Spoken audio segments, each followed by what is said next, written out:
नमस्कार, मैं बालकृष्ण मुले एक बार फिर हाजिर हूँ शहर के गलियारों में चल रही ताजा तरीन चर्चाओं के साथ। आइए सबसे पहले बात करते सिंधिया बनाम भूरिया की। प्रदेश कांग्रेस अध्यक्ष कांतिलाल भूरिया की कांति यानी चमक अब कम होने को है। दरअसल कांग्रेस की इस प्रदेश स्त्री चमक पर प्रकाश यानी ज्योति भारी पड़ गए हैं। आला कमान अब जल्द ही भूरिया की विदाई तक कर सकता है और साथ ही वो भी घर बैठाए जा सकते हैं जो भूरिया के नाम की पगड़ी धारण कर घूमते दिखाई देते हैं। कांग्रेस के प्रदेश अध्यक्ष कांतिलाल भूरिया की बयानबाजी अब उनके ही गले की हड्डी बनती जा रही है। कांग्रेस हाईकमान ने भूरिया के मुख से निकलने वाले हर बयान की समीक्षा कर उनके लिए दिशा तय करने का मन बना लिया है। दिल्ली दरबार के गलियारों में चल रही चर्चाओं पर भरोसा करे तो यहाँ तक कहा जा रहा है कि भूरिया की अध्यक्ष पद से विदाई तक हो सकती है। दरअसल इसके पीछे जो बात उभर कर आई है उसके मुताबिक भूरिया का मध्य प्रदेश में कोई खास परफॉर्मेंस नहीं देखा जा रहा है। ऊपर से भूरिया लगातार ऐसी बयानबाजी कर रहे हैं जिससे चुनावी साल में कांग्रेस में व्याप्त गुटबाजी और अधिक उभर कर आ गई है।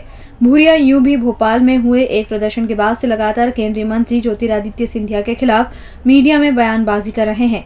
जब राहुल गांधी ने प्रदेश के सांसदों की बैठक बुलाई तो वो फिर सिंधिया का नाम लिए बगैर जमकर बोले। जब इस मामले में उज्जैन के सांसद प्रेमचंद गुड्डू ने उनका साथ दिया तो उन्हें ऐसा लगने लगा कि वो तो अब 1 और 1 11 हो गए हैं। अब भूरिया के साथ साथ नेता प्रतिपक्ष अजय सिंह से दूसरे दौर की चर्चा राहुल बाबा के साथ साथ मैडम सोनिया ने भी कर ली है।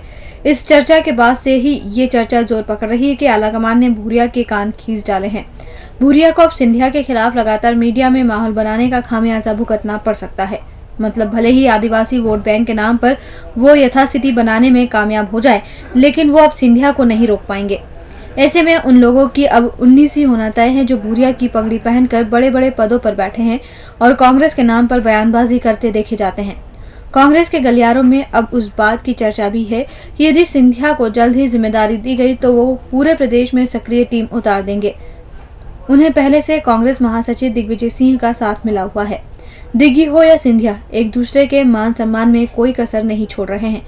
मतलब साफ है कि यदि इन सुर्खियों पर कांग्रेस चली तो आने वाले दिनों में पार्टी पूरे नए कलेवर में नजर आएगी। इसकी शतरंजी बिक चुकी है और काम भी शुरू हो गया है। कांग्रेस के आंतरिक हालात क्या है, इस पर बीजेपी का हर नेता मौन है, लेकिन अपने बेबाक बोल से पूरे देश में पहचान बना चुके उद्योग मंत्री कैलाश विजयवर्गीय चुप नहीं है। अब मंत्री जी ने फिर कांग्रेस पर बैठे ठाले तीर चला दिया है और कांग्रेस के बड़े नेताओं को उपाधियां बांट दी है। हालांकि ये बात अलग है कि कांग्रेस पर मंत्री जी के इस तीर का कोई असर नहीं है। प्रदेश के उद्योग मंत्री कैलाश विजयवर्गीय एक बार फिर राजनीति के रंग में रंगने को बेताब दिखाई पड़ते हैं। अब की बार मंत्री जी ने कांग्रेस के बड़े लीडर कहे जाने वालों के लिए अपनी बेबाकी के भरोसे कुछ कह डाला है। दरअसल बात यह है कि इन दिनों कांग्रेस के अंदरूनी हालात कुछ ठीक नहीं चल रहे हैं। कांग्रेस पार्टी हर दिन आपसी गिले शिकवों में उलझती ही जा रही है। कांग्रेस हाईकमान भी इसे देखकर बार बार अपने नेताओं को दिल्ली तलब कर पाठशाला लगा रहे हैं। कभी राहुल सर की क्लास लग रही है तो कभी सोनिया मैडम भी नेताओं को घर बुलाकर लेक्चर पिला रही है। अब ऐसे में मंत्री कैलाश विजयवर्गीय का अपने प्रिय विरोधी पार्टी पर निशाना लगाने का मन कर गया। मंत्री जी ने चुटकी लेते हुए कह दिया कि कांग्रेस में कांतिलाल भूरिया और अजय सिंह लेक्चरर है और दिग्विजय सिंह और कमलनाथ प्रोफेसर। उन्होंने कांग्रेस के युवराज यानी राहुल गांधी को तो सीधे विद्यार्थी करार दे दिया। अब विजयवर्गीय का कहा कांग्रेस के गलियारों तक तो पहुंच चुका है, लेकिन वो इस कहे के मायने समझने में लगी हुई है। विजयवर्गीय ने कांग्रेस की दिल्ली में लग रही क्लास के बाद अपना बयान दिया है, जिसे कांग्रेस नेताओं को उपाधि दिए जाने वाला बयान कहा जा रहा है, लेकिन इस बयान पर कहीं से कोई प्रतिक्रिया नहीं आ रही है। अब ऐसे में मंत्री जी को एक और बयान देना पड़ेगा जो थोड़ा सरल होने के साथ ही उसमें बूझने लायक कुछ न हो तो अच्छा है, वरना फिर बयान खाली ही रहने वाला है। मतलब चुटकी ऐसी हो जो हेडलाइन हो जाए और आप भी छा जाओ और कांग्रेस के नेता भी। बीजेपी नगर अध्यक्ष भोले शंकर यानी लालवानी ने प्रदेश भर के सिंधी नेताओं को पीछे धकेलते हुए एक बड़ा काम कर दिखाया है। लालवानी की ही पहले की जो सीएम हाउस में इतिहास में पहली बार भगवान झूलेलाल का जन्मोत्सव मनेगा। सिंधी समाज की अंदरूनी उठापटक है कि किसी से छुपी नहीं है। ऐसे में शंकर पूरे समाज पर छासे गए हैं, लेकिन कई सिंधी नेता ऐसे भी है जो इस भोले शंकर के किए से खासे परेशान हो गए हैं, मतलब निपट चुके हैं। चुनावी साल में बीजेपी को बल्क में मतदाता चाहिए और सिंधी समाज बीजेपी का वोट बैंक माना जाता है। ऐसे में इस मजबूत वोट बैंक को और अधिक मजबूती देने के लिए ठोस प्रयास होना शुरू हो गए हैं। इसी कड़ी में हर समाज सरकार से खुश रहे ऐसे आयोजन किए जा रहे हैं। आने वाले माह यानी अप्रैल में भगवान झूलेलाल का जन्मोत्सव मनाया गया। इसकी तैयारियां जोर शोर से सिंधी समाज के अलग अलग धड़ों ने शुरू भी कर दी है। इस बीच बीजेपी के नगर अध्यक्ष शंकर लालवानी ने अपने प्रयासों से वो काम कर दिखाया है जो अब तक नहीं हुआ। बीजेपी के भोले शंकर ने इस बार ऐसी बिछात बिछाई कि भगवान झूलेलाल का जन्मदिन सीधे सीएम हाउस में बड़े ही धूमधाम से मनाया जाएगा। मुख्यमंत्री शिवराज सिंह चौहान की मौजूदगी में मनाए जाने वाले जन्मोत्सव में प्रदेश भर के सिंधी समाज के नेता और पंचायतों के मुखिया हिस्सा लेंगे। लालवानी समर्थक अपने नेता की पहल पर होने वाले इस भव्य आयोजन से अति उत्साह में हैं, जबकि इस भोले शंकर को नापसंद करने वाले सिंधी नेता लालवानी के इस बड़े दाव से हैरान हैं। वैसे समाज के गलियारों में चल रही चर्चाओं की बात करें तो कहा जाता है कि इस आयोजन का सेहरा किसी प्रदेश स्तरीय सिंधी नेता को बांधना चाहिए था, लेकिन शंकर लालवानी है जो सीएम हाउस में अपने आराध्य भगवान झूलेलाल का जन्मदिन मनाने की पहल कर पूरी महफिल लूट चुके हैं। समाज के गलियारों में अब उस दौर की बात हो रही है जब भगवान दास सबनानी उमा भारती के करीब हुआ करते थे और अब सबसे करीब शंकर लालवानी को कहा जा रहा है।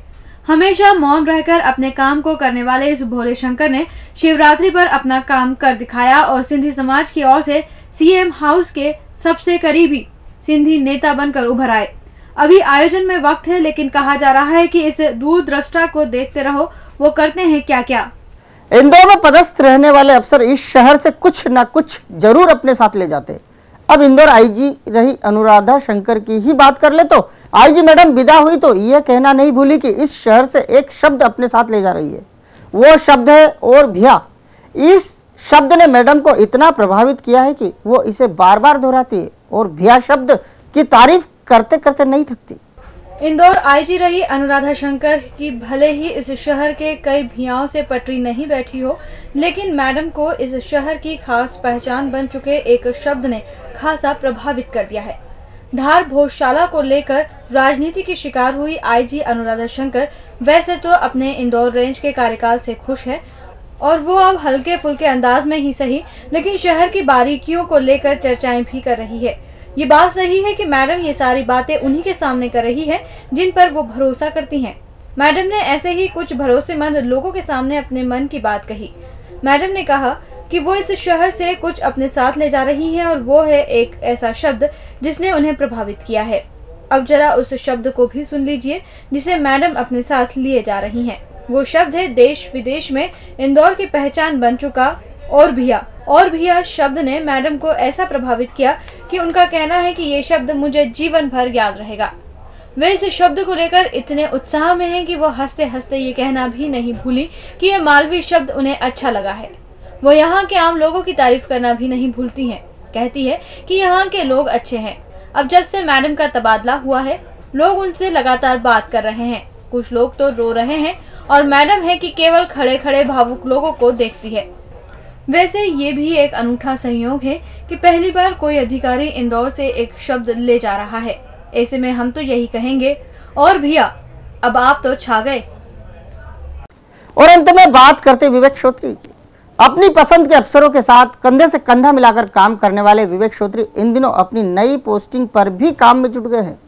साहब का जलवा ऐसा है कि वो यहाँ सब पर भारी है और अब तक बने सबसे ज्यादा नकल प्रकरण भी उन्हीं के खाते में गए। वैसे साहब को छोड़ दे तो बाकी उड़न दस्तों के खाते खाली ही है। अब साहब के कृतित्व के किस्से माध्यमिक शिक्षा मंडल के दफ्तर के गलियारों में भी जमकर गूंज रहे हैं। माध्यमिक शिक्षा मंडल में सचिव का पद संभालते ही विवेक श्रोत्री को सबसे पहले 10वीं और 12वीं की परीक्षाओं का काम मिला है, लेकिन श्रोत्री इन दिनों नकल प्रकरण बनाने में ज्यादा व्यस्त नजर आ रहे हैं। परीक्षाओं के 12 दिनों में उन्होंने 16 से ज्यादा नकल प्रकरण बना दिए हैं, जबकि दूसरे उड़नदस्ते अभी तक एक भी नकल प्रकरण नहीं बना पाए हैं। इसलिए शिक्षा विभाग के गलियारों में ये चर्चा हो रही है कि बोर्ड ऑफिस के उड़नदस्ते के अलावा दूसरे विभागों के उड़नदस्ते आखिर क्या कर रहे हैं। माध्यमिक शिक्षा मंडल ने बोर्ड परीक्षाओं के लिए इंदौर जिले में 141 परीक्षा केंद्र बनाए हैं। इन परीक्षा केंद्रों के अलावा संभाग के परीक्षा केंद्रों के लिए 10 से ज्यादा उड़नदस्तों की टीमें नकल प्रकरण को रोकने के लिए पहुंच रही है, लेकिन नकल प्रकरण बनाने में कोई रुचि नहीं ले रहा है। चर्चा तो यह भी है कि उड़नदस्ते के लिए बनाई गई टीमें सिर्फ दौरे की खानापूर्ति कर रही है। कई अफसर उड़नदस्ते में जांच के लिए जा ही नहीं रहे हैं। और जा रहे हैं तो केवल विवेक चौधरी। और खास बात तो ये है कि वो छा भी रहे हैं। डीजी न्यूज के खास कार्यक्रम गलियारों से को आप यूट्यूब पर भी देख सकते हैं। गलियारों से के आज के अंक में फिलहाल इतना ही। ताजा खबरों के लिए आप देखते रहिए डीजी न्यूज।